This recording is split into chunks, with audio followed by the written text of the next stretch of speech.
ईद और चुड़ैल का भूतिया बकरा। सलीम रात के समय एक बकरे को अपनी दुकान के अंदर ले जा रहा होता है। चलो अब इसकी बारी आ गई, इसे काटकर कई पैसे कमा लूंगा मैं। ये कहकर सलीम अपना औजार निकालता है और उस बकरे को काटने ही वाला होता है कि इतने में एक अजीब आवाज आती है। रुक जाओ, ये क्या करने वाले थे तुम? अगर इस बकरे को जरा भी खर हो जाए तो तुम्हारा वो हाल होगा जो तुमने कभी सपने में भी नहीं सोचा होगा। इस भयानक आवाज को सुनकर सलीम अचानक से डर जाता है और उसके हाथ से उसके औजार भी नीचे गिर जाते हैं। कौन है यहाँ पर? सामने आओ, अगर हिम्मत है तो मेरे सामने आओ। तभी सलीम के सामने एक बहुत ही भयानक चुड़ैल अपने एक भूतिया बकरे के साथ प्रकट होती है और सलीम से कहती है, ये ले आ गई तेरी मौत तेरे सामने, अब बोल क्या करेगा तू? सलीम चुड़ैल को देखकर बहुत डर जाता है और घबराने लगता है, जिसके बाद वो अपने पजामे में ही सुसु कर देता है।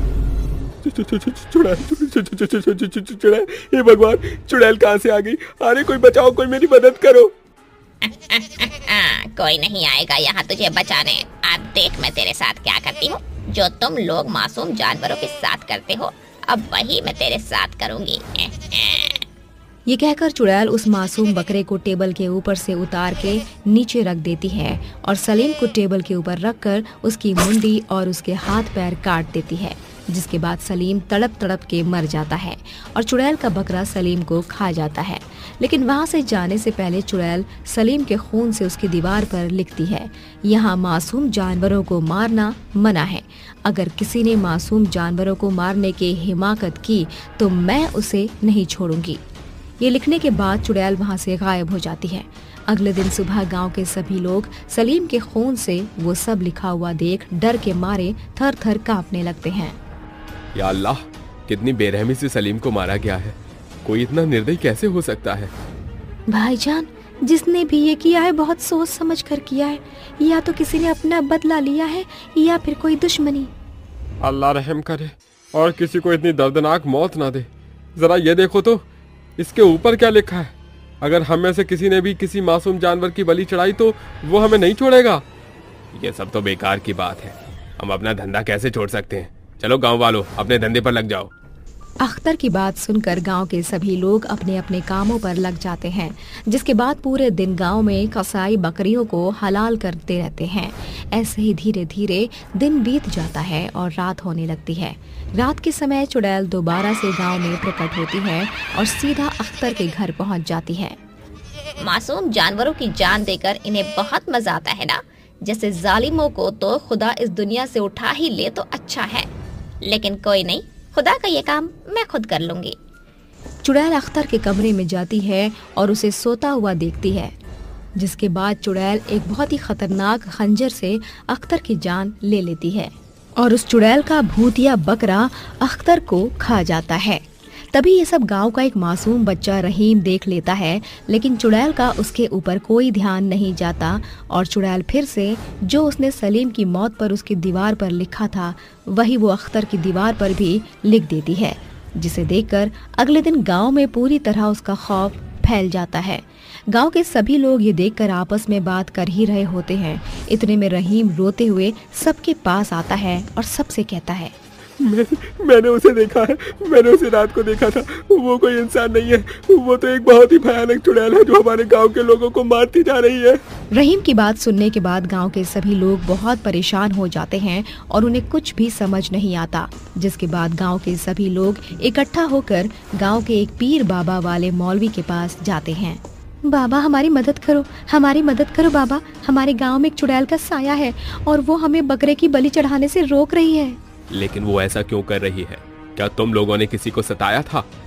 बाबा, हम खुदा से डरते हैं, हम किसी को क्यों सताएंगे? मौलवी बाबा गांव वालों की मदद करने के लिए तैयार हो जाते हैं, जिसके बाद मौलवी बाबा अंधेरी रात में गांव पहुंच जाते हैं और चुड़ैल को बुलाने के लिए अपने मन में दुआ पढ़ते हैं, जिससे चुड़ैल तड़पने लगती है और मौलवी के पास अपने भूतिया बकरे के साथ पहुंच जाती है। मौलवी, तूने मुझे यहाँ क्यों बुलाया? अपने मन से ये दुआ पढ़नी बंद कर, मुझे इससे बहुत तकलीफ हो रही है। कर दूंगा बंद, लेकिन मुझे पहले तू ये बता कि आखिर तू इन गांव वालों को क्यों परेशान कर रही है और गांव के लोगों को क्यों मार रही है, और तेरा उस पैगाम का क्या मतलब, क्या था वो? मैं तुझे क्यों बताऊं? तू होता कौन है मुझसे ये सब पूछने वाला? देख चुड़ैल, सीधी तरह पूछ रहा हूँ, बता दे, वरना अंजाम बुरा हो सकता है। मौलवी के पूछने पर भी चुड़ैल उसे कुछ नहीं बताती, जिसके बाद मौलवी अपने मन में कलमा पढ़ने लगता है, जिससे चुड़ैल तड़पने लगती है और अपनी कहानी बताने लगती है। ये कुछ समय पहले की बात है। बचपन में मेरे अब्बू ने मेरे लिए एक बकरा लाकर दिया था। मैं उसके साथ हमेशा रहा करती थी। वो एक केवल बकरा नहीं, मेरा दोस्त था। मेरे बकरे के साथ लगाव देखकर अब्बू ने उस बकरे को मेरे हवाले छोड़ दिया। जैसे जैसे मैं बड़ी हुई, मेरे अब्बू और अम्मी एक दुर्घटना के दौरान चल बसे। मेरा इस दुनिया में मेरे बकरे के अलावा और कोई नहीं था। मेरा बकरा बहुत ही हट्टा कट्टा था और गांव के सभी कसाईयों की नज़र उसके ऊपर थी। सलीम अक्सर मेरे बकरे पर नज़र रखा करता था और एक रात के समय चुपके से उसने पैसों के लालच में आकर मेरे बकरे को मेरे घर से चुरा लिया। आधी रात में जब मेरी नींद खुली तो मैंने अपने बकरे को उसकी जगह से गायब पाया। इसके बाद मैं उसे ढूंढते हुए सलीम के घर पहुंच गई। मेरे पहुंचते ही उसने मेरे बकरे की बलि चढ़ा दी। उसकी ये हालत देखकर मुझसे रहा नहीं गया और मैं उसके पास जाने लगी, लेकिन रहीम ने मुझे देख लिया और डर के मारे उसने मुझे भी मार दिया। मरने के बाद मेरी रूह और मेरे बकरे की रूह को शांति नहीं मिली, जिसके बाद हमने गांव के कसाईयों को मारना शुरू कर दिया। देख चुड़ैल, खुदा न खास्ता कभी किसी के साथ ऐसा हो, मैं मानता हूँ तेरे साथ बहुत बुरा हुआ। अल्लाह सब देख रहा है, उस पर छोड़ दे। मैं तुझे यहाँ से रिहाई दिला देता हूँ। यहाँ से चली जाओ और स्वर्ग में चैन से रह। अल्लाह बुरे लोगों को उनके कर्मों की सजा जरूर देगा। नहीं, मैं कहीं नहीं जाऊंगी।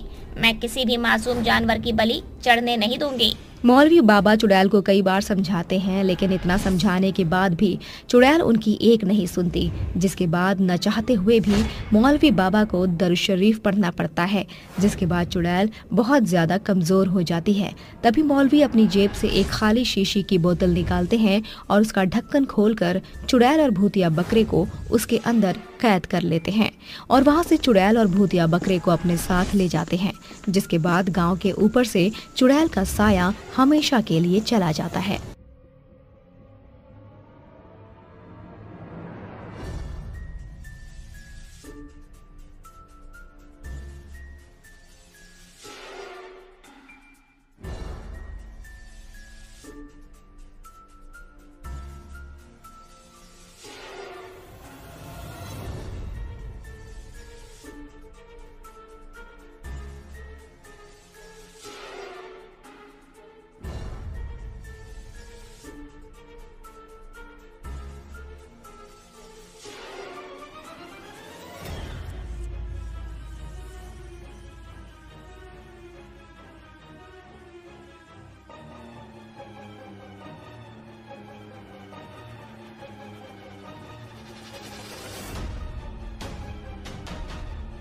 चुड़ैल की सब्जियां।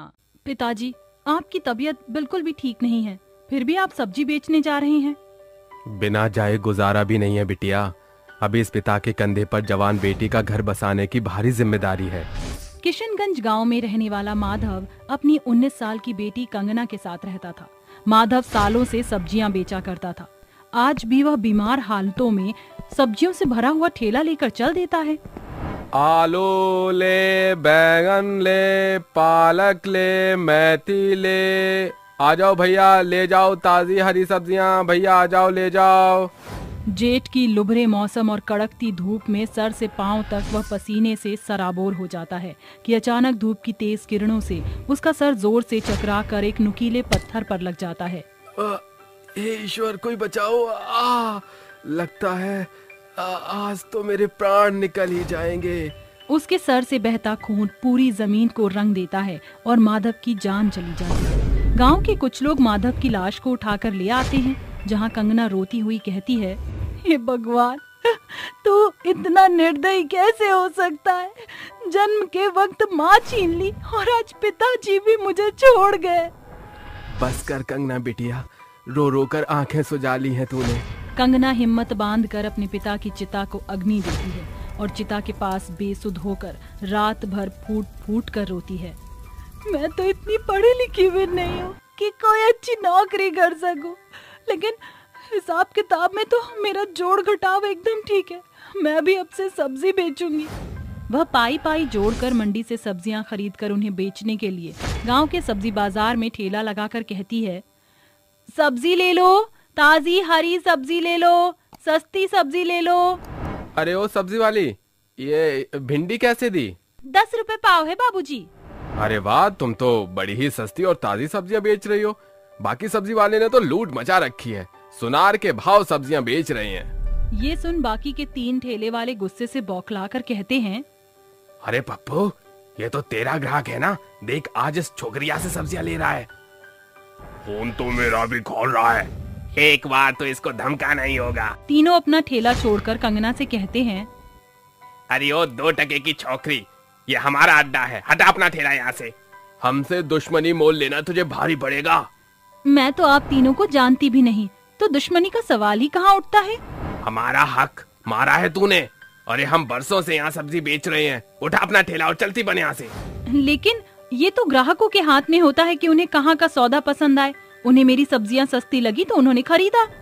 गुस्से से बौखलाकर वो तीनों सब्जियों से भरा ठेला पलटकर चल देते हैं और आए दिन उसको परेशान करते। फिर भी कंगना हार नहीं मानती थी। उसकी सब्जी की दुकान पर रोजाना सैकड़ों लोगों की भीड़ लगती थी। कल तक हमारे गल्ले सब्जियों की बिक्री से नोटों से ठगम ठेल रहते थे। कल की आई 2 टके की छोकरी के चलते पाव भर सब्जी बेचना भी मुश्किल हो गया है। थोड़ी देर के लिए बाजार एकदम सुनसान होने वाला है, आज इसको आखिरी बार धमकाते हैं।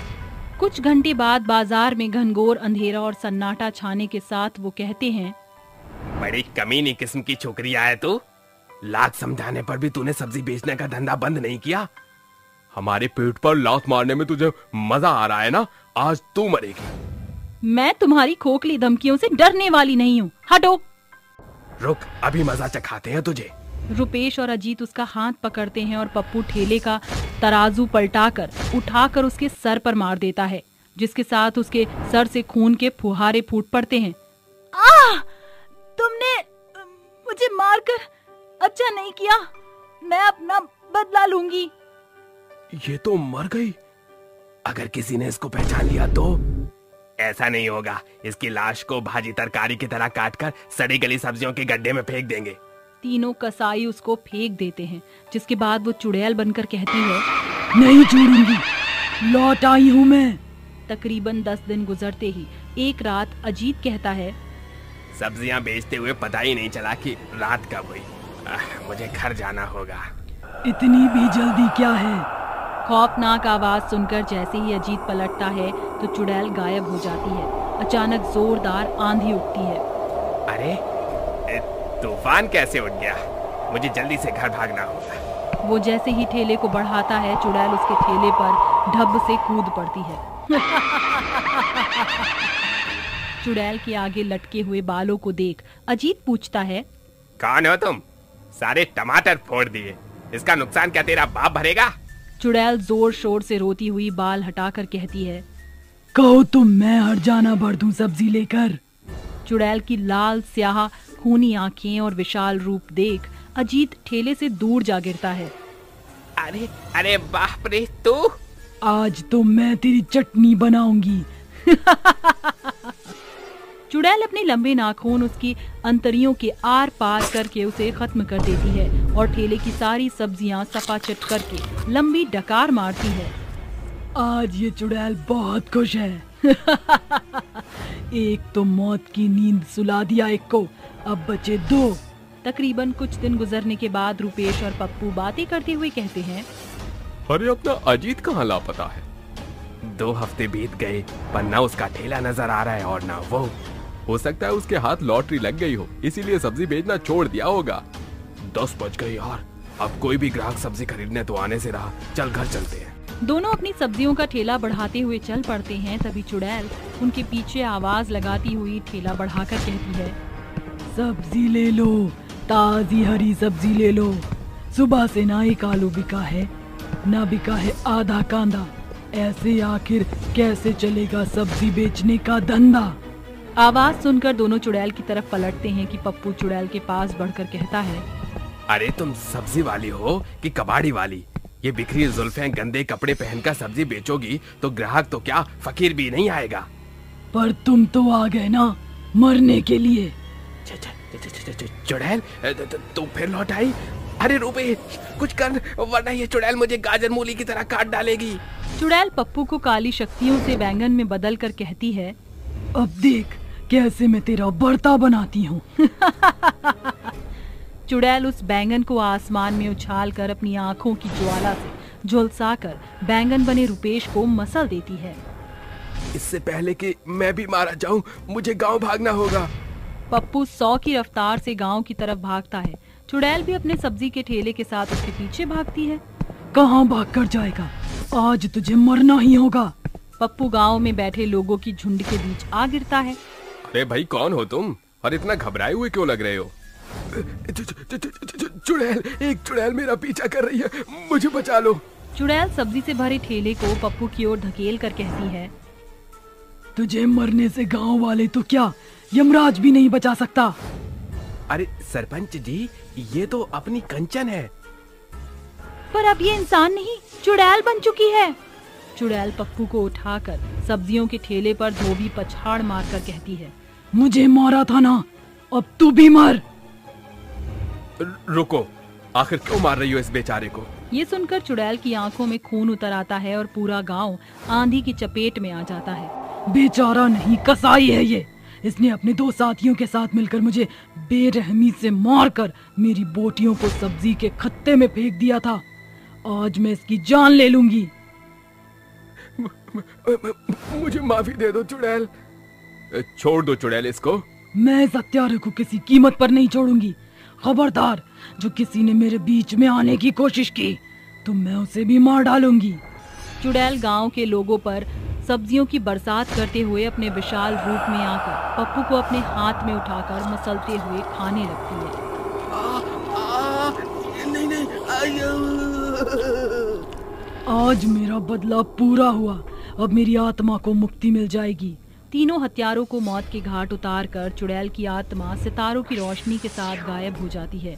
लेकिन कभी कभी वो चुड़ैल आधी रात सब्जियों के ठेले के साथ दिखा करती थी। नाचने वाली 3 चुड़ैल।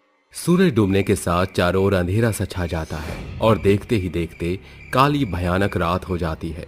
तभी श्रवण नाम का एक युवक वीरान पड़े खंडहर हवेली के पास से मोटर बाइक पर सवार होकर गुजरते हुए गाते हुए बोलता है, कब तक चुप बैठे, अब तो कुछ है बोलना, कुछ तुम बोलो कुछ हम बोले, ओ ढोलना।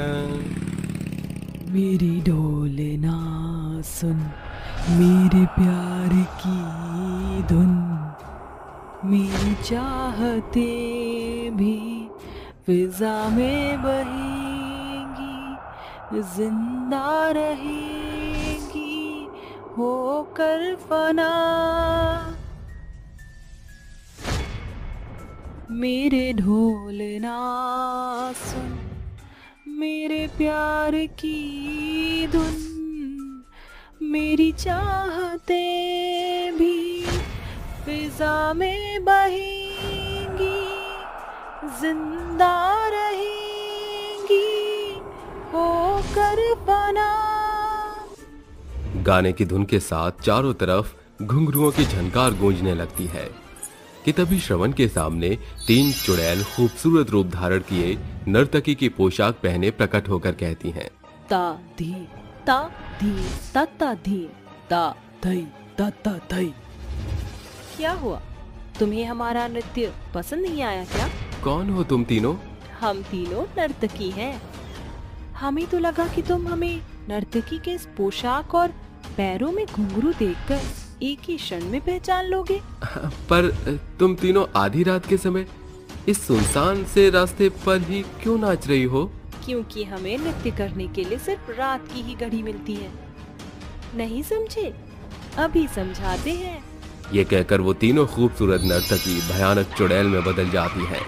उनका रूप बिगड़कर एकदम खूंखार हो जाता है और मुंह से खून निकलना शुरू हो जाता है। ये देखकर श्रवण डरते हुए कहता है, तुम तीनों चुड़ैल हो? हाँ, हम चुड़ैल हैं। अब हम तुझे अपना नृत्य दिखाएंगे। भाग श्रवण, ये नाचने वाली चुड़ैल तेरा काम तमाम कर देंगी। ये कहकर श्रवण भागने लगता है और नाचने वाली तीनों चुड़ैल कहती हैं, मूर्ख इंसान, शायद इसे हम नाचने वाली चुड़ैलों की शक्ति का पता नहीं है। चिंता मत करो, ज्यादा दूर नहीं भाग पाएगा, क्योंकि हमारे घुंघरू की झनकार और सुरों की तान उसे मंत्र मुग्ध कर लेगी। सा नी धा रे गा मा, मेरे ढोलना सुन, मेरे प्यार की धुन जिंदा रहेंगी तुझ में सदा। चुड़ैल के मुंह से आ रही मधुर तान और घुंघरू की झनकार से मंत्र मुग्ध होकर श्रवण मूर्त बनकर उसी जगह पर खड़ा रह जाता है और तीनों चुड़ैल तेजी से भरतनाट्यम करते हुए उसके करीब आकर उसे मार डालती हैं और कहती हैं, तुमने हमारे नृत्य को अधूरा छोड़कर भागने की गुस्ताखी की, इसलिए तुम्हें मरना पड़ा। अगर हम चुड़ैल के नाच को अधूरा देखकर नहीं भागते तो अच्छा होता। अरे बस भी करो, अब एक मुर्दे के पीछे शोक मनाकर पूरी रात काली करोगी क्या? चलो नाचते हैं। तीनों चुड़ैल रात भर पैरों में बंधी घुंघरू की तान पर नाचती हैं और सवेरा होने के साथ गायब हो जाती हैं। ऐसे ही अगली रात फिर वो उसी खंडहर जैसे महल के बाहर खड़ी होकर नाचती हैं। तभी एक युवक नशे में धुत होकर गाते हुए चला जा रहा था। नाच नाच मेरी रानी रानी रानी रानी रानी मेरी नाच मेरी रानी। तिवारी के इतना कहते ही तीनों नाचने वाली चुड़ैल उसके सामने प्रकट हो जाती हैं और उनसे एक कहती है, हाँ जब तक है जाने जहां मैं नाचूंगी, हम नाचेंगे। अरे ये रास्ता के बीचों बीच किस वीरू की बसंती हो गई है? क्यों रे बुढ़ाऊ, एक पैर मौत के दरवाजे पर लटक रही है और इस बुढ़ापे में भी तुझे जवानी चाह रही है। संभलती नहीं तो चढ़ाता क्यों है? जरूरत से ज्यादा ही पौआ चढ़ा लिया है। अब तुझे हम चुड़ैलों का नाच देखना होगा। मैं कौन सा भागा जा रहा हूँ? नाचो मेरे बुलबुल, तुझे पैसा मिलेगा। हम तेरी बुलबुल नहीं चुड़ैल हैं। रहने दे नित्या, लगता है नशे में इसे हम चुड़ैलों में परी दिख रही है। चलो नाचते हैं। तू ही स्वप्न स्वप्न है मेरा, तू ही रूप रंग है मेरा साथिया। अरे मेरी बसंती हो, 70 के दशक के गीतों पर क्यों ठुबक रही हो? ये कोई गब्बर गाड़ी थोड़े है। चलो ना मैं गाता हूँ, नाचो। नागिन रज़े कमर डांस मेरी रानी रानी रानी मेरी डांस, नाच मेरी डांस मेरी। मूर्ख चुड़ैलो, तुम इसकी तान पर क्यों तिरकने लगी? बस करो नाचना, इसको परलोक भेजने की घड़ी आ गई। अब ऊपर जाकर पौवे के समंदर में डूबकर सुर संग्राम का तान भरते रहियो। बेचारा नशेड़ी ऊपर जाकर सोचता रहेगा कि कैसे इसका ट्रांसफर धरती से दूसरे अंतरिक्ष पर हुआ। इतना कहकर तीनों चुड़ैल तेजी से नाचते हुए तिवारी के करीब आकर उसे मार डालती हैं और कहती हैं, अब जाकर इस तिवारी की बीमारी से छुटकारा मिला। उसको बेरहमी से मौत के घाट उतार कर तीनों चुड़ैल रात भर भूतहा नाच नाचती हैं और सुबह होने के साथ गायब हो जाती हैं। ऐसे ही वो हर रात नाचते हुए लोगों को मार डालती हैं, जिस कारण अब धीरे धीरे गांव से लोगों की तादाद घटने लगती है, जिसे देखकर लोग चिंता जाहिर करते हुए कहते हैं, हमारे गांव के लोगों को इतनी बेरहमी से आखिर कौन हत्यारा मौत के घाट उतार रहा है? हो रहे मौत के पीछे एक बात सबसे अलग है। सभी गांव वाले इस हवेली के बाहर ही क्यों दम तोड़ रहे हैं? इसके पीछे का रहस्य जो भी है वो आज रात हम पता लगा कर ही रहेंगे। आज हत्यारा पकड़ा जाएगा। जैसे ही रात होती है सभी गांव वाले उस हवेली के इर्द गिर्द छुप जाते हैं। तभी तीनों चुड़ैल नर्तकी की पोशाक पहने वहां प्रकट होकर घुंघरू छनकाते हुए नाचना शुरू करती हैं। तभी गांव के सभी लोग बाहर आकर कहते हैं, तो लोगों के मारने के पीछे तुम तीनों नाचने वाली चुड़ैलों का हाथ है? हाँ, हम चुड़ैल ही इस गांव में मौत का नाच नाच रही हैं। सरपंच जी, हो ना हो इन तीनों नाचने वाली चुड़ैलों का इस महल से कुछ तो वास्ता है, तभी ये यही नाचती है। बताओ, वरना हम इस महल को ही आग लगा देंगे। नहीं, रुको, हम तुम्हें सब कुछ बताते हैं। ये कहानी कुछ 150 बरस पहले की है। रायगढ़ नामक इस गांव में सब कुछ अच्छा था। रायगढ़ गांव के सबसे समृद्ध राजा थे राजा नागेंद्र। उनके आदेश से सारा साम्राज्य चलता था। उसी राजघराने में नृत्या, मंजुला और पद्मा नाम की नर्तकी राजा के मनोरंजन के लिए नाचती थीं। हमेशा की तरह आज भी वो राज दरबार में प्रस्तुत होकर नृत्य करने लगती हैं। तभी राजा उनकी प्रशंसा करते हुए कहते हैं, वाह, तुम तीनों का अद्भुत नृत्य क्या काबिले तारीफ है। हम प्रसन्न हुए, इसलिए आज से तुम तीनों हमारे इसी महल में रहोगी। शुक्रिया महाराज, हमें इस हवेली में पनाह देने के लिए। तीनों नर्तकी उसी हवेली में रहने लगती हैं और धीरे धीरे राजा उनके नृत्य के साथ उनके खूबसूरत रूप की तरफ भी मोहित होने लगता है। ये देखकर उसकी पत्नी स्वगामिनी के मन में जलन की भावना भड़कने लगती है और वो कहती है, मैं इतिहास को दोहराने नहीं दूंगी। ये नीच नाचने वाली मेरे पति के दिल में तो घर बना ही चुकी है। इससे पहले कि मेरा घर संसार उजाड़ कर रख दे, मैं इन्हें खत्म कर दूंगी। स्वगामिनी केसर का दूध बनाकर उसमें विषैला जहर मिलाकर उनके पास आकर कहती है, क्या मैं अंदर प्रवेश कर सकती हूँ? अरे महारानी, आप आइए ना, ये तो आपका ही घर है। पर जब से तुम नाचने वालियों ने इस महल में कदम रखा है, मुझे इजाजत तो लेनी ही पड़ती है। ये लो, दूध लाई हूँ। महाराज सभा में पधारने वाले हैं, इसे पी लो ताकि जोश भरा नृत्य करके महाराज को प्रसन्न कर सको। शुक्रिया महारानी, आपने हमारे लिए तकल्लुफ की। तीनों नर्तकी बिना सोचे उस दूध को पी जाती हैं और कुछ ही पलों में उनके मुंह से खून की उल्टियां होने के साथ तीनों की दर्दनाक मौत हो जाती है और वो चुड़ैल बनकर उस महल पर कहर की तरह टूट पड़ती हैं और सबको खाक में मिला देती हैं। हमने उस पर आंख मूंद कर भरोसा किया और उसने हमें मार दिया। पर तुम तीनों चुड़ैलों ने मरकर उससे बदला तो ले लिया, पर अब ये मौत का नाच क्यों नाच रही हो? क्योंकि जब तक हमारी लाश का अंतिम संस्कार नहीं होगा, हमें मुक्ति नहीं मिलेगी। पर तुम्हारी लाश है कहाँ आखिर? उसने हमें मारकर सच छुपाने के लिए हमारी लाश हवेली के पीछे गड़वा दिया था। तब से हमारी लाश वहीं पड़ी है। उसका अंतिम संस्कार कर दो, हमें मुक्ति मिल जाएगी। सभी गांव वाले मिलकर उन तीनों नाचने वाली चुड़ैलों की लाश को खोदकर बाहर निकालते हैं और विधि विधान से अंतिम संस्कार कर देते हैं, जिसके बाद वो तीनों नाचने वाली चुड़ैल गायब हो जाती हैं। मटन बेचने वाली सास बहू निकली चोर। लाजवंती और स्वरूपा नाम की बेहद ही लालची किस्म की सास बहू मटन बेचने का व्यापार करती थी। बहू, जल्दी जल्दी हाथ चला, ग्राहकों के आने का समय हो गया है। स्वरूपा हाथों में धारदार औजार लिए मटन के छोटे छोटे टुकड़े कर रही थी। तभी मंगलू मटन की दुकान पर आता है। अरे लाजवंती काकी, जल्दी से 2 किलो मटन तौल देना। जरा अपनी जेब तो टटोल। 2 किलो मटन की कीमत जानता भी है। और दिन तो तुम पाव भर मटन खरीदती थी। आज घर में कोई दावत है क्या? अरे आज मेरी मुनिया का जन्मदिन का अवसर है और उसको मटन बिरयानी खाना बहुत पसंद है। चालाक लाजवंती अपनी बहू को इशारा करके कहती है, बहुरिया, मैं इसको बातों में उलझाती हूँ, उतने में तो हाथ साफ कर दे।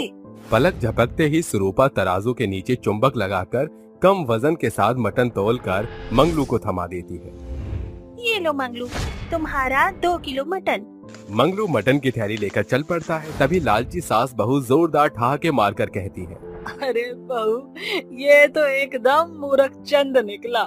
क्या सही चूना लगाया हम दोनों ने मिलकर इसे। इसे तो भनक भी नहीं होगी सासू माँ कि मटन 2 किलो नहीं बल्कि मात्र 1.5 किलो है। आखिर ये हेरा फेरी करके ही तो हम और ज्यादा मुनाफा कमा पाते हैं। मंगलू जैसे ही आधे रास्ते पहुंचता है, उसे मटन का भार कम जान पड़ता है। फिर वो वापस मटन की दुकान पर आकर कहता है, अरे लाजवंती काकी, ये 2 किलो मटन तो लग नहीं रहा है। कहीं आपने भूल चूक से मटन कम तो नहीं तोल दिया? बिल्कुल भी नहीं, हमारा तराजू एकदम पक्का तोल का है, न 1 ग्राम कम न ज्यादा। हे बचवा, मटन की कटाई छटाई में कुछ हिस्सा कूड़े में ढेर में जाता है। और कोई बात नहीं, तेरे खातर 1 कलेजा ज्यादा सही, ले जा। अब खुश है तू? चालाक लाजवंती चोरी पकड़ी जाने के डर से मंगलू को कलेजी के टुकड़े का लालच देकर बात संभाल लेती है। सासू माँ, इतनी ईमानदारी दिखाने को किसने कहा था आपको? अरे मंदबुद्धि, अगर बकरे के एक कलेजे से हमारा भेद खुलने से बच गया तो इससे बड़ा मुनाफा कुछ नहीं। अगर हमारी चोरी पकड़ी गई ना तो मटन बेचने का धंधा एकदम चौपट हो जाएगा।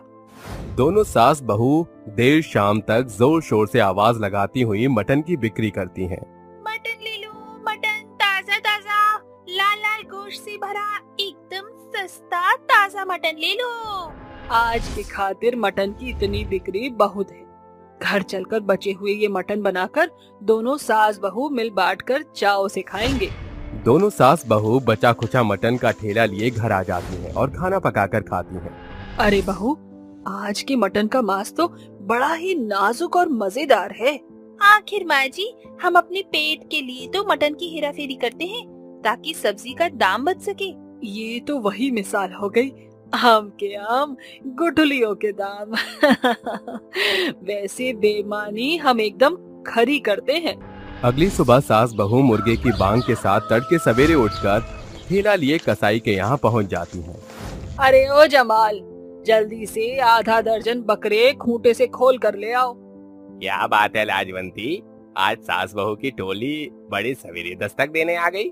खाली फोकट में बातों में ना उलझा, दुकान जाने का समय हो गया है। हाँ, फिर इन बकरों को हलाल भी तो करना होगा। दोनों सास बहू बकरों से भरा ठेला लिए अड्डे पर आकर मटन तैयार करने लगती हैं। बहू, वो देख, गांव की झुमरी झूमती हुई चली आ रही है। सासू माँ, इसे तो आज तगड़ा वाला चूना लगाना बनता है। अरे ओ लाजवंती भौजाई, जल्दी से हमका 5 किलो मटन तोल दो। और हाँ, एकदम ताजा लाल और चुनिंदा पीस डालना जो हड्डी से भरे हो, और कलीजा डालना तो मत भूलना, काहे कि वो हमरे सजनवा को मटन मां सबसे ज्यादा भावत है। सासू माँ, कितना काटो? 1.5 किलो वजन मार दे, इस बिन पैंदी के लोटे को कुछ नहीं पता चलेगा। अरे आप दोनों सास पतोहू का खुसर फुसर करत हो। दोनों एक पतला दुबला बकरा काट कर उसका मटन तैयार कर देती हैं। सासू माँ, ये कल का बासी मटन बचा हुआ है, सवेरे से मेरे ध्यान पर से ही उतर गया था, अब इसका क्या करें? इस बासी मटन को इस ताजे मटन के बीच में फेंट डाल, वरना रात तक ये मटन एकदम सड़ जाएगा। खामखा भारी नुकसान होगा। चालाक सास बहू न सिर्फ कम मटन तोलती हैं बल्कि नुकसान से बचने के लिए खराब मटन भी तोलकर झुमरी को थमा देती हैं। देखा बहू, तेरी सास का दिमाग कितना तेज निकला। कूड़े खत्ते में जाने वाला मटन को बेचकर भी नोट बटोर डाले।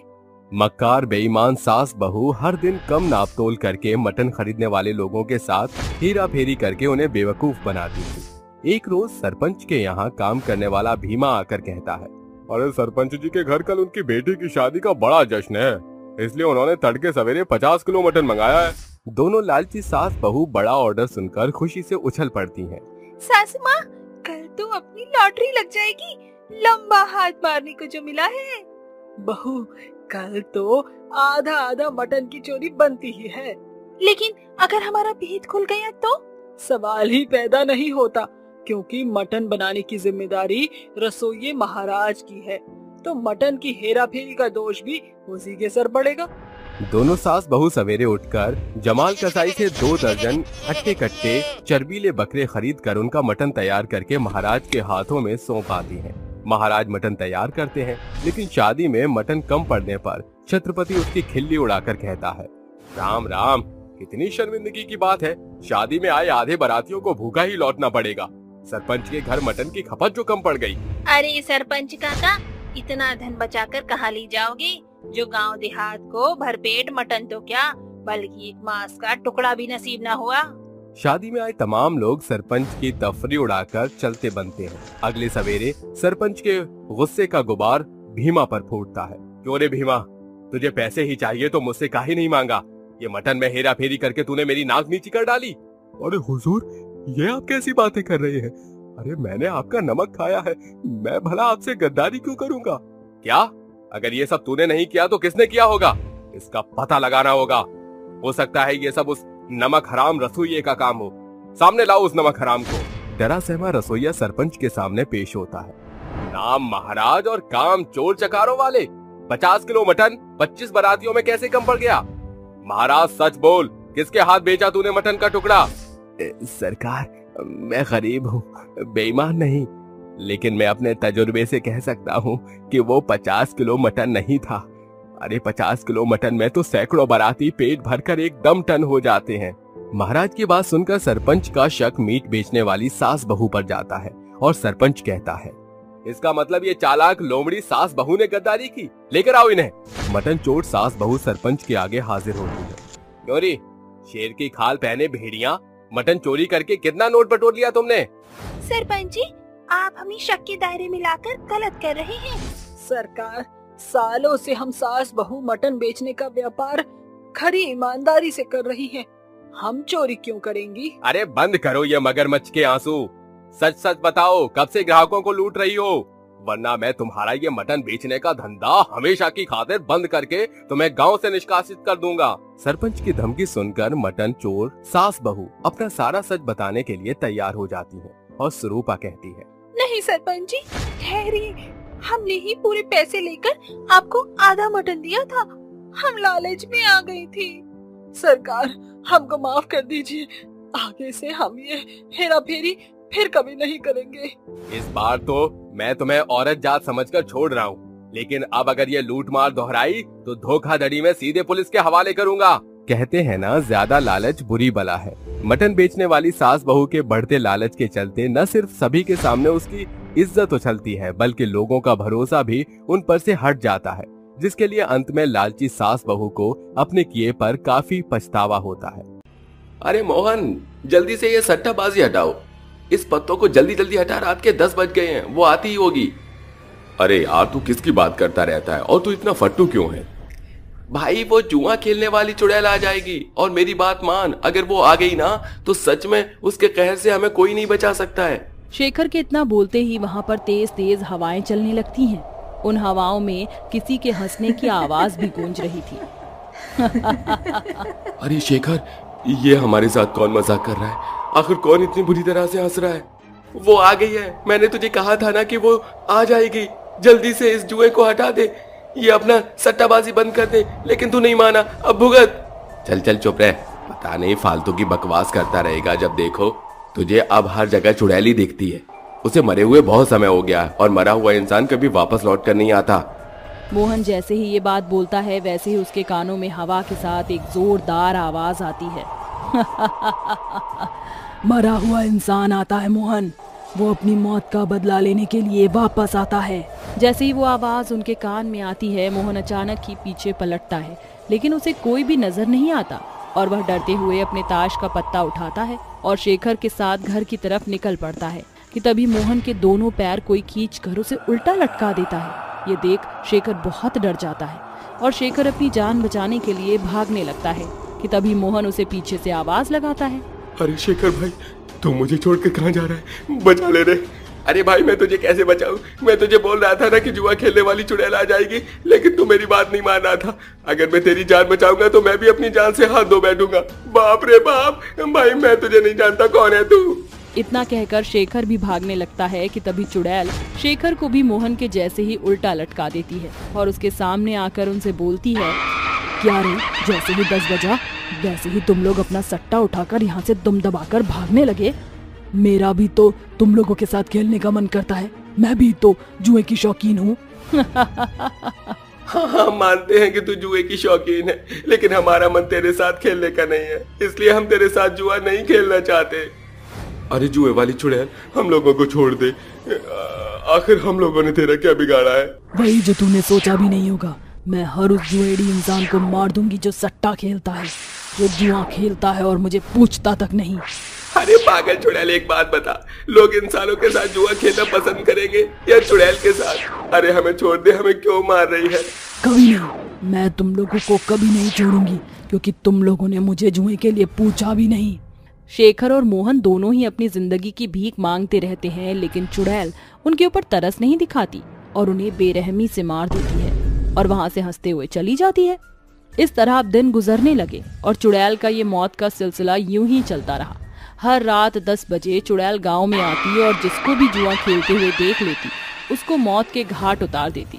एक दिन प्रेम नाम का एक लड़का वहाँ आता है और अपने दोस्तों के साथ जुआ खेलने लगता है। प्रेम को देख वहाँ पर एक बार फिर तेज तेज हवाएं चलने लगती हैं और उस हवाओं में एक बार फिर किसी के हंसने की आवाज गूंजने लगती है। तो आज तुम लोगों की बारी है, आओ अब तुम भी मेरे शिकंजे में आओ, तुम भी अब बहुत जल्द ऊपर पहुंचने वाले हो। कौन है? मैं पूछता हूँ, यहाँ कौन है जो हम लोगों को जुआ नहीं खेलने दे रहा? उसकी ये बात सुनकर चुड़ैल उसके सामने आ जाती है और हंसते हुए बोलती है, तुझे डर नहीं लग रहा क्या? तू तो निडर होकर मुझसे मेरे बारे में पूछ रहा है। तू मुझे इकलौता मर्द लग रहा है, इसलिए तेरे मरने के पीछे क्या राज है वो मैं तुझे जरूर बताऊंगी। आज से कुछ साल पहले की बात है, मैं इसी गांव में थोड़ी बिगड़ैल किस्म की लड़की थी। मुझे हर एक इंसान बोलता था कि ये बिगड़ी हुई है, मुझे हर इंसान समझाता था कि मेरे लिए बुरे ऐब सही नहीं है, लेकिन मैं नहीं मानी। मैं हर रात लड़कों के साथ जुआ खेलती रहती थी। मेरे माँ बाबा मुझसे बहुत परेशान हो गए और परेशानी में आकर उन लोगों ने फांसी लगाकर खुदकुशी कर ली, लेकिन मुझे तो भी अकल नहीं आई। मैं फिर भी लड़कों के साथ जुआ खेलती रहती थी। ऐसे ही एक रात की बात है, मैं कुछ गुंडों के साथ जुआ खेल रही थी। हर बार मैं उस जुए में जीत रही थी और उन गुंडों को ये चीज़ बिल्कुल भी पसंद नहीं आई। वो लोग नशे में चूर थे और इसलिए उन लोगों की नीयत मेरे प्रति बहुत ही ज़्यादा खराब हो गई। जुआ खेलते खेलते वो मुझे छेड़ने लगे। अरे मेरे जानू, तुम तो सच में बहुत ज्यादा तेज दिमाग की लड़की हो। अरे तुम लोगों ने तो हम लोगों को हरा दिया। एक लड़की होकर लड़कों को मात दे रही हो तुम। ऐसी तेज तर्रार लड़की को मैं तो नहीं छोड़ रहा भाई। इस लड़की से इसका दिमाग तो लेना ही पड़ेगा। ये कैसी बात कर रहे हो? मैं तुम्हारे साथ सिर्फ खेलने के लिए आई हूँ ना, कि खुद का दिमाग और खुद को शेयर करने के लिए आई हूँ। चुपचाप पैसा निकालो और निकल यहाँ से। उसकी ये बात सुनकर उन गुंडों को बहुत गुस्सा आ जाता है, जिसके बाद वो उस लड़की के साथ दुष्कर्म करके उसे वहीं मार देते हैं। तो ये थी मेरी कहानी। उस दिन मैं तो मर गई, लेकिन मैंने कसम खा ली कि अगर कोई भी रात के समय जुआ खेलेगा तो उसे मेरे साथ भी खेलना होगा, और अगर वो मेरे साथ नहीं खेलेगा तो वो सीधा ऊपर जाएगा। अरे ठीक है, लेकिन तेरा लोगों को मारना सही नहीं है। यदि किसी को तेरे साथ नहीं खेलना है तो क्यों खेलेगा? अरे तू अपने एंजॉय के लिए इन मासूम लोगों को क्यों मार रही है? तेरे साथ बहुत गलत हुआ, लेकिन गलती भी तो तेरी थी, और जिसने तेरे साथ गलत किया तू उन्हें जाकर मार, हमें नहीं। अरे मूर्ख इंसान, मैंने अपने कातिलों को कब का मार दिया, लेकिन मुझे फिर भी शांति नहीं मिल रही। मुझे एक बार अच्छे से सट्टा खेलना है और मेरे साथ कोई सट्टा नहीं खेलता। अगर मेरे साथ कोई एक बार अच्छे से सट्टा खेल लेगा तो मैं अपने आप यहाँ से चले जाऊंगी। मुझे जिसने हरा दिया मैं उसी की बात मानूंगी। ठीक है, मैं तेरे साथ जुआ और सट्टा खेलने के लिए तैयार हूँ, लेकिन तू मुझसे वादा कर कि तू एक गेम खेलने के बाद यहाँ से हमेशा हमेशा के लिए चली जाएगी। चुड़ैल अब उसकी बात से सहमत हो जाती है और इस तरह चुड़ैल के साथ प्रेम जुआ और सट्टा खेलने लगता है। उन दोनों की गेम काफी देर तक चली, जिसमें चुड़ैल हार जाती है और प्रेम जीत जाता है। खुद की हार देखकर चुड़ैल अब वहां से अपने आप चली जाती है और अब उस गांव में चुड़ैल का साया किसी को भी नहीं दिखा और ना ही किसी भी इंसान की मौत हुई। और इस तरह उस गांव में रात के समय लोगों ने जुआ और सट्टा खेलना भी बंद कर दिया।